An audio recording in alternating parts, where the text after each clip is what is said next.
శ్రీమాత్రే నమః. అందరికి కూడా భక్తులందరికీ దీపావళి నరక చతుర్దశి శుభాకాంక్షలు, శుభాశిష్యులు. శ్రీ గురుభ్యో నమః. శ్రీమాత్రే నమః.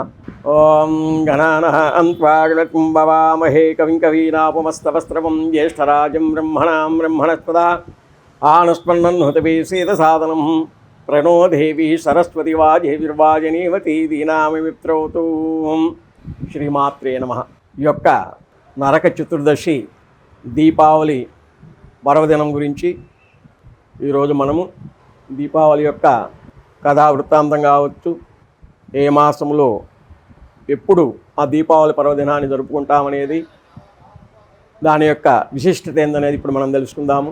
ఆశ్వీజ కృష్ణ చతుర్దశి రోజున రాత్రి 2 జాములు ఆ యొక్క నరకాసుని యొక్క సంహారం జరిగి ప్రజలందరికీ కూడా బాధల నుంచి విముక్తి పొంది అందరూ కూడా సుఖశాంతులతోటి ఉండి ఆ 2 రోజులు కూడా మరుసటి రోజున దీపావళి, ముందు రోజున నరక చతుర్దశి 2 రోజులు కూడా ఆ దీపావళి పండుగనే జరుపుకోవడం జరిగింది.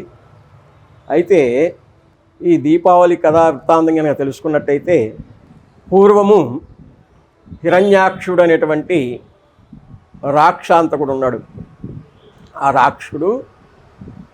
ఆ రాక్షసుడు పరమ దుర్మార్గుడు. ప్రజలందరినీ, దేవతలను ఆ యొక్క బ్రహ్మచే వరం పొంది ఘోరాతి ఘోరమైనటువంటి తనకు ఎదురులేదనే ఉద్దేశంతో అందరిని కూడా బాధిస్తూ సాక్షాత్తు ఆ భూమాతని సముద్ర గర్భంలోకి తీసుకెళ్తాడు. ఆ సముద్ర గర్భంలో తీసుకెళ్ళి ఆ భూమాతను అక్కడ బంధిస్తాడనమాట. అటువంటి తరుణంలో మొత్తం కూడా భూప్రళయం అంతా కూడా అల్లకల్లోలం అవుతుంది.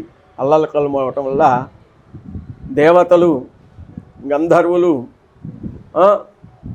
కింపురుషులు, అలాగే మునివర్యులు అందరూ కూడా పరుగున ఆ యొక్క శ్రీ మహావిష్ణువు దగ్గరికి వెళ్తాడు.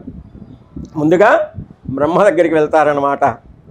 బ్రహ్మ దగ్గరికి వెళ్ళి జరిగినటువంటి ఈ యొక్క భూమాత అనేది ఎలా రక్షించుకోవాలి మనము అని చెప్పేసి ఆ బ్రహ్మను శరణు కోరుతాడనమాట.